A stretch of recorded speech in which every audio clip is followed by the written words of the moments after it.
how's it going today? And Palace win again at Old Trafford. I did not see that result coming today, and I don't know if many United fans did. I'm pretty sure probably some did and some didn't.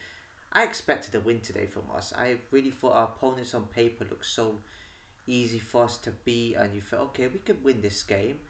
I wasn't expecting you from winning a 2-1. How wrong was I? And that was probably the most stoppish performance I've ever seen. It's very different to the Fulham away performance. Fulham away defended brilliantly, waited until we got a goal, then boom. Unlucky to have the second goal ruled out.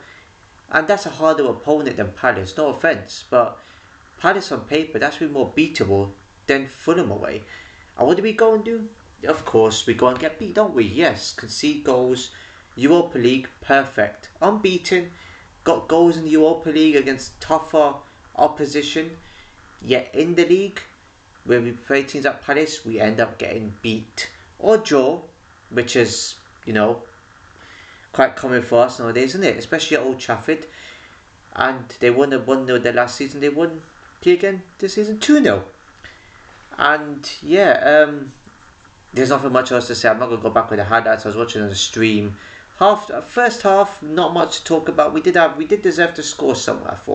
I thought who had made the shot? Was it Fernandes, whoever it was? Shot, and I thought Dean Henderson saved it. I forgot he's playing for them, isn't he? Our ex-keeper we didn't have for a while. In off the post, we thought, okay, fair enough, then we got to score somewhere.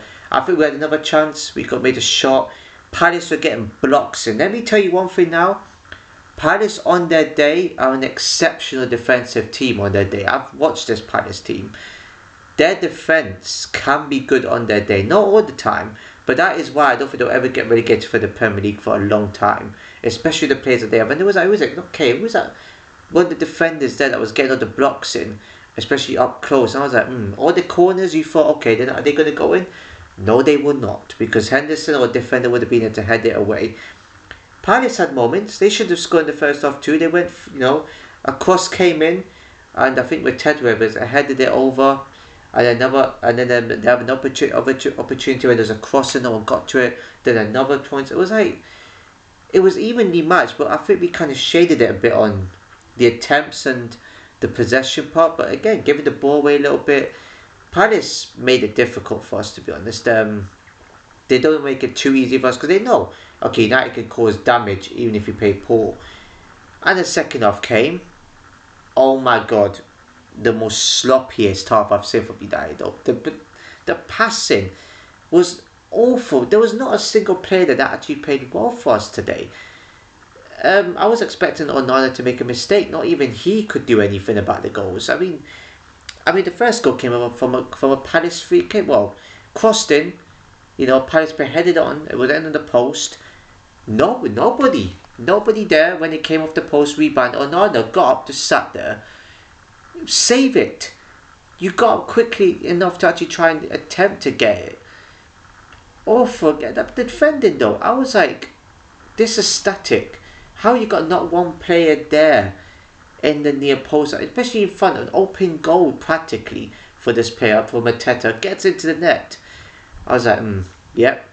I know they're going to check it because it was one side, nothing wrong with the goal.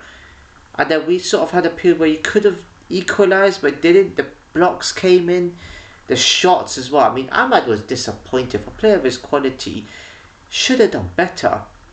Dillick came with a substitute, God knows why. Zexi, I thought, Zexi I didn't think was that bad. I just thought he could have done a bit better. He was the only one that actually cared a little bit. Fernandes kind of looked like he cares, but then he just started getting to a tantrum. I was like, be passionate. There was not a time where we had that many shots. We had corners. What did we go and do? They got blocked or defended. Of course it did. Of course. What was I expecting? We might as well not score. We might as well miss every opportunity we get. I think, who was it that was playing? There was one of the wingers out playing there. Those on the left side. I don't know, man. Martinez injured. That's a big blow for us. I don't know. Not a single player there put a shift in. I mean, even when our wingers were playing the game, or whoever is left and right midfielders or whatever it was, should have done better with the crossing. But Palace has kept defending everything. There was a time where we had a good pass, one good touch and move passing. The game came to nothing. We just kept passing it back or in such a frustrating way. Go out and run. These Palace players aren't machines, and they just got scared. This United team are scared to actually make a good pass in because they're afraid they might concede. Well, newsflash, you did concede the second. Wow. The Mateta second goal, let me tell you, a good pass in. I thought, okay, he looks offside, and they might check it later on. Puts in the pass of Mateta, boom, 2-0. Looked on the replay, I forgot. Lenny Yo was playing. I'm not even a fan of his that much. There was a good player in there. But come on, you're appealing for offside. You know. These players, there's players in front of them. They know. These defenders know who's in front of them. They should know if they're offside or not. They got awareness. They're smart. If you're playing for a big club at Man United or whoever, you need to know what you need to have good awareness. Well, that goes for all footballers actually. But playing for a huge club at Man United and you still are trying to appeal for offside when they look onside. Man, nothing much was happening in the game either. You got like Diallo, going on the floor. You got other players going on the floor slipping in a big moment of the game. I did think we were 1-0 down. I thought if we equalise, we're going to go on to win this. When we could see the second, it was game over. We were never going to get 2. Even if we would have gotten 1, I don't cheer when we get a goal back. I just be like, yes, get in there, come on. I don't cheer. When we get goals back, there's no point of cheering. It's just numbness and sadness, right? It's annoying. It really is. I don't know what to say about that performance. The end part 2 gets shots over the bar. Frustrating. Never seen that result coming. How would this United team allowing a team like Bournemouth and Palace and Brighton to win at Old Trafford twice, in back to back? How? It don't work like that. It should be a fluke. We're the only Big Six team that the results aren't flukes. The teams just keep winning at Old Trafford like that. Any other Big Six team, they don't allow it to happen. Oh man, I don't know what to say. Onana for a change didn't make any mistakes. For a change, I mean he was Brighton's man of the match, but in this case scenario, everybody didn't play a part. Nobody played well. Oh man, I mean if this carries on, I might get the sack. And people saying get rid of players. Yeah, but these players, what if these players win us the Europa League or the FA Cup? What, are we going to sell it because they do poor in the league? No, I don't think that'll be the case. But these players will perform better in the next Europa League game, I'm telling you. There's a defeat coming in there. We're not going to be beating that competition forever. But in the Europa League, FCSB, I mean, that was probably the most comfortable victory we've had. And yet in the league, we lose to teams like Palace. It mind boggles me. Maybe it's because we're more focused on that competition and possibly the FA Cup than this competition, than the league. Because with the league, we're not going to get top 4. I don't care about a European spot because Europa League gets you in the Champions League. I don't care. Give us that Europa League. If we don't win it, I'll be absolutely mad. FA Cup, at least we can say, look, we can get out of that. We won it already. I would love to win it again. Don't get me wrong, but no, I can't see it happening. But then, and the space of Liverpool winning at Bournemouth, that's frustrating even more. That's the same Bournemouth that won at Old Trafford. I mean, we're yet to verse them away. That might be a tough ground. I mean, Chelsea did also win that one, though, but they nicked it. Man, it just annoys me. It's seriously, like Forest getting 7 past Brighton. We got to go to Forest at some point. God knows what would happen to us there. I can't see a draw even, let alone a win. I can't even see a draw. I can see Forest beating us. I hope they do because it puts a bit of pressure on Liverpool, but Liverpool's 9 points out. I can't see them actually slipping up from here. It does sound a bit too easy going, and there might be some sort of twist happening, but I don't think so. You got Arsenal City coming up as well, which is even, well, by the time I upload the video, it'll probably been kicked off anyway, so I don't know yet.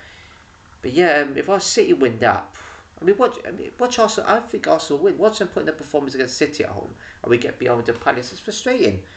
Chelsea home to West Ham tomorrow. I bet Chelsea win that one. Typically frustrating. It really is, to be honest. What other results do I have to report? Oh God, Fulham win that Newcastle. It's a strange one, that, isn't it? I mean, Newcastle's in bad form. Wolves stunning Villa 2-0 in the derby. Yeah, to move on outside the relegation places, Leicester getting absolutely hammered at Everton. Mo's making a good return back to his old club. Interesting that. I think Everton will stay up. I think they got better players than us. I think they're, well, not better players, but at least they're winning their games in style. They could have made all catch up to us and could finish above us. Yeah, if I miss out games, I do apologise. I know Tottenham just went at Brentford 2-0. Yeah, creep up to us, aren't they? But look on the bright side, we're not going to get relegated. That's one good thing in that one. So yeah, all these people talk about relegation for no, we're losing a lot of games. We're not going to get relegated. It's too. It's no, no. It's not. It sounds too impossible. We're not going to get relegated, man. It's just we would have to lose every single game and not have a single win. We'd have to be in Southampton's form to do that. And Southampton, what win at Ipswich? I thought Southampton were going to win 2-0 there. I did think it was a perfect game for them to bounce back. They will not get lower points than Derby's points tally in 2008. I think they will. I'm going to have to guess and say they're going to get 13, 14 points by the end of the season, because they're not going to win so many matches. So I feel like they could possibly win another 2-3 more somewhere. It depends. But anyways, yeah, we're on to the next game. I think it's the FA Cup next, Leicester at home. Okay, we're going to have to win that, surely. We should win it. I mean, we've beaten Leicester twice at Old Trafford. It's not going to be a 5-2 and it's not going to be a 3-0. I'll be happy with a 2-0. I'll be disappointed Leicester get a goal somewhere, because 2-0 I'll be happy with. You know, we'll move on to the next round. We're going to get a difficult team because it's kind of a bit tight right now in the FA Cup with less of the easy teams left. But yeah, I just thought to put that out there. There's not really much for me to say now. If you enjoyed this video, please give a like, comment, share with everyone you know, subscribe and hit the bell notification below. So I'll see you in my next video.